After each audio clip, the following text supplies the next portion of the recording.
Okay, let's unpack this. When we talk about rheumatoid arthritis, RA, we're not discussing a mild nuisance or just an aging issue. No, definitely not. We're talking about a nasty chronic autoimmune fire that doesn't just inflame joints, it systematically degrades the body. That's right. If you don't manage it aggressively and early with the right pharmacologic tools, that damage is swift and, well, irreversible. Exactly. Then this deep dive is aimed squarely at the strategy, the why and how of modern RA pharmacotherapeutics, focusing on the framework used by advanced practitioners. Okay.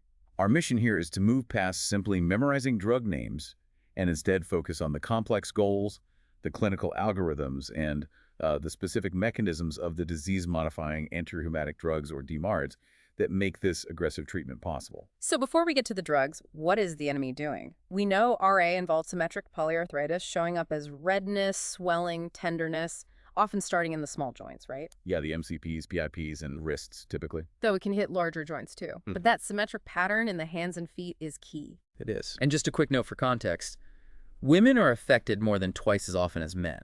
That's an important piece of the puzzle. The pathology is the critical insight here because it explains the urgency. This isn't wear and tear. It's a self-perpetuating inflammatory cycle. Okay. Activated T cells trigger monocytes, macrophages, and synovial fibroblasts. These guys turn into cytokine factories, pumping out TNF-alpha, IL-1, and IL-6. A real store. It is. That sustained inflammatory storm causes the synovial membrane to multiply rapidly, invading and eroding the cartilage and underlying bone. In the most severe chronic cases, this aggressive tissue growth forms the pannus, Pannus, right. which is essentially granulation tissue acting like a destructive tumor within the joint capsule. That formation is what guarantees irreversible structural destruction. That rapid, irreversible damage really drives the timeline for diagnosis and treatment, doesn't it? It absolutely does. Speaking of diagnosis, the 2010 EULAR classification criteria aren't just a hurdle, they're the trigger for action. Correct. The criteria provide a score based on 4 components you need to know. Joint involvement, so number and location, serologic testing, like RF or ACPA status, acute phase reactants, ESR or CRP levels, and duration of symptoms. And the magic number. A score of 6 or higher. That's the threshold that demands an aggressive treatment conversation. And what does that mean for the patient experiencing classic symptoms? What are they feeling? Well, beyond the lab work, patients often describe classic RA signs like morning stiffness that lasts at least 1 hour. That's a good differentiator from mechanical arthritis. Okay. But we must always assess for systemic damage. Remember, the extra-articular manifestations, like subcutaneous nodules, which pop up in about 15 to 20% of those with erosive disease. Wow, that many. Yeah, especially with erosive disease. And ocular issues, particularly Sicca syndrome, dry eyes, dry mouth. This is a disease of the entire immune system, not just the joints. Since the pathology is so aggressive, I keep reading that the treatment goal isn't just palliative anymore, it's remission. That seems, well, ambitious given how tough some of these drugs can be. It shifted because we finally had drugs potent enough to actually stop the progression. Older strategies sort of accepted disability. The modern strategy is zero tolerance for joint damage. Right. The ACR and EULAR now mandate treating to target remission, or, at a minimum, achieving low disease activity. This high-reward goal necessitates the high-risk pharmacology of DMARDs. That brings us straight to the critical strategy, the early use of these powerful agents. Yes, the early use is non-negotiable. Because radiographic damage can start within the first year, DMARD therapy should ideally begin within 3 months of diagnosis. 3 months, that's fast. It has to be. NSAIDs and short-term low-dose corticosteroids like prednisone are merely a bridge. They control acute symptoms while we wait for the DMARDs to kick in, which can take weeks or months. Okay, let's dive into the foundational agents first. The conventional synthetic DMARDs, or CS-DMARDs. That means methotrexate, leflunomide, sulfasalazine, and hydroxychloroquine. Right. And methotrexate, MTX, is the cornerstone, the first drug every practitioner really must master. Its mechanism is as a folic acid antagonist, which suppresses the rapid division of immune cells, decreasing inflammation. Okay.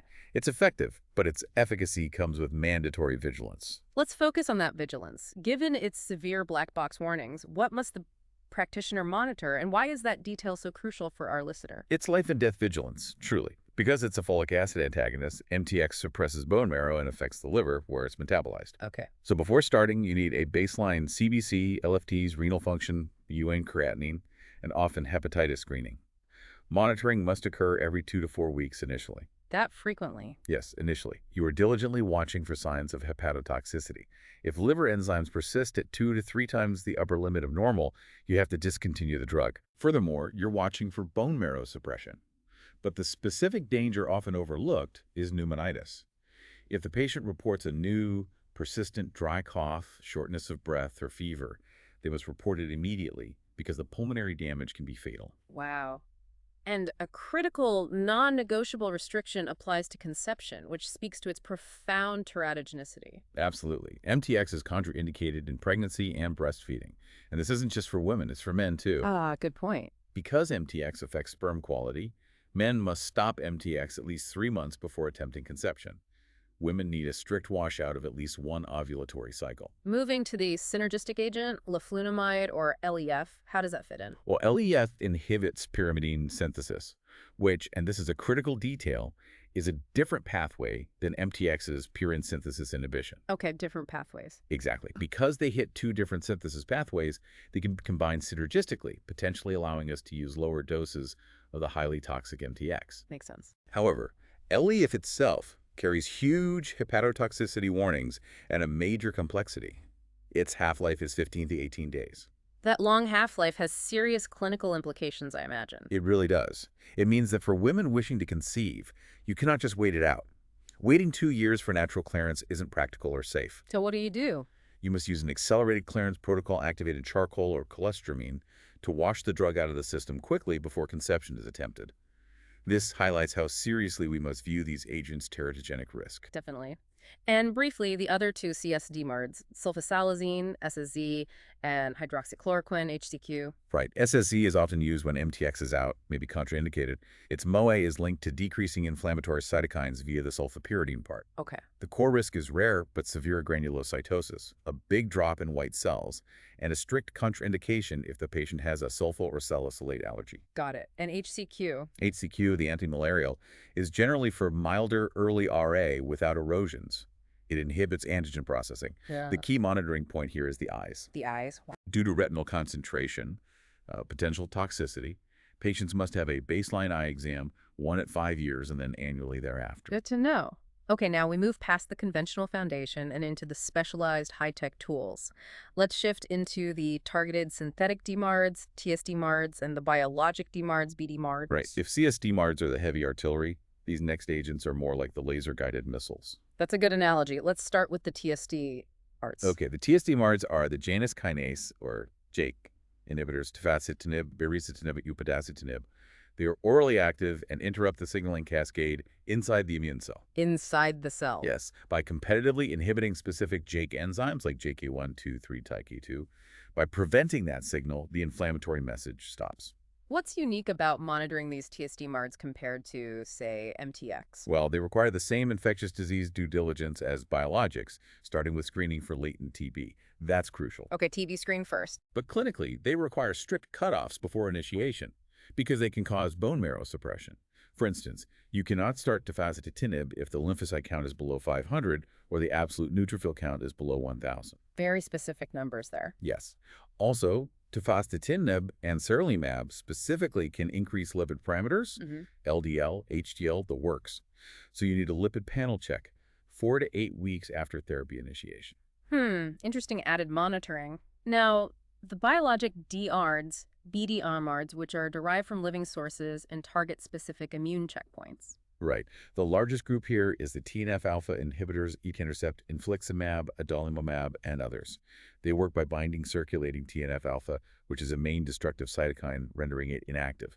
This dramatically slows inflammation. But they have some serious limitations. They do. Their use is severely constrained by contraindications.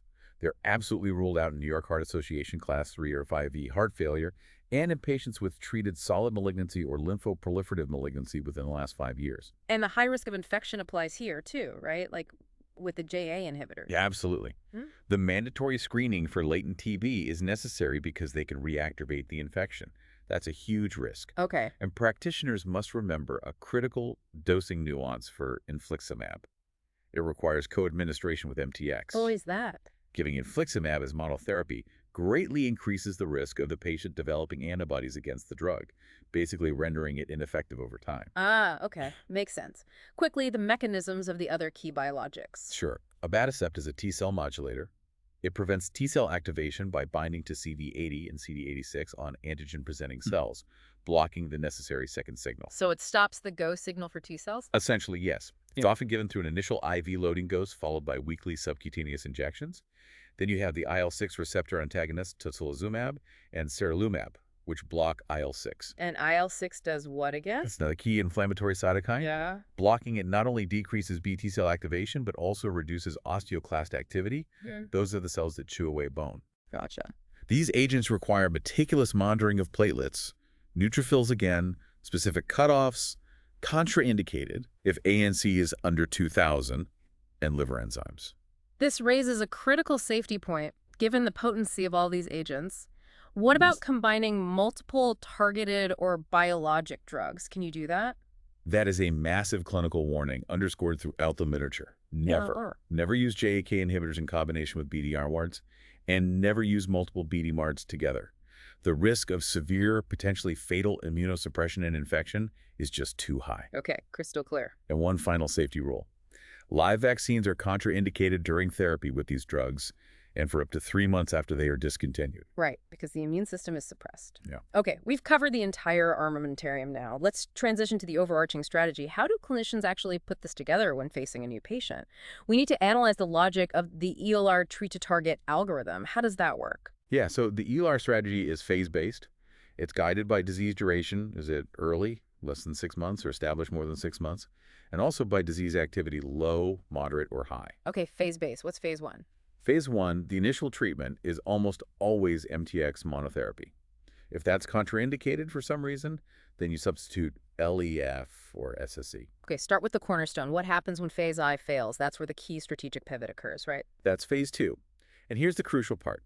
If the patient has poor prognostic factors, meaning they are positive for RF or ACPA, have high disease activity, or early signs of bone erosion. The really aggressive cases. Exactly. In those cases, the algorithm mandates jumping directly to a BDMARD or a JAK inhibitor. Skipping the second CSD-MARD. Yes. Why? Because those prognostic factors indicate an exceptionally aggressive form of RA, and we can't afford the time or risk of trying a second, potentially less effective CSD-MARD first. Makes sense. Now, if poor prognostic factors are absent, then you try switching to or adding a second CSD-MARD.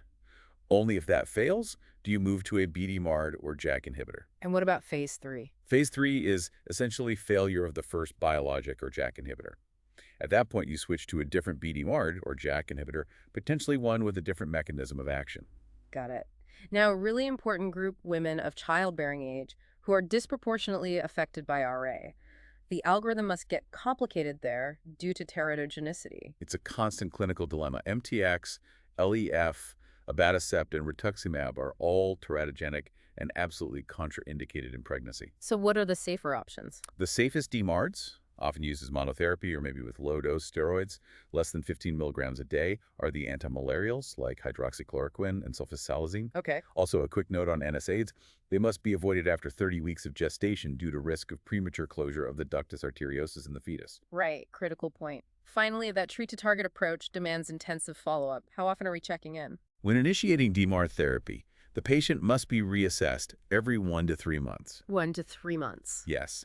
If you haven't hit the goal remission or low disease activity by 3 months, the therapy must be immediately adapted. You cannot wait. No waiting around. No. Once the patient is stable and goals are met, then reassessment can be extended to every 3 to 6 months. Okay, let's recap this whirlwind. We've covered the severe destructive nature of RA, the aggressive goal of remission, the crucial importance of intervening within that critical 3-month window. Right. And the specifics of the 3 major pharmacologic classes, the conventional synthetics, the targeted synthetics, and the biologics. The final therapeutic takeaway is this. The high efficacy of these agents is inextricably linked to severe risk. Therefore, the ongoing monitoring, schedule checking CBCs, LFTs, renal function, eye exams, lipids, screening for infections, it's not flexible. Yeah. It is mandatory clinical governance required to catch life-threatening adverse effects early. It's non-negotiable. Absolutely. Understanding that systemic risk profile is paramount to successful long-term patient management. And patient education is key. They need to report illness immediately and understand there's often a delay before they feel better. That makes sense. So here's a final thought to leave our listeners with.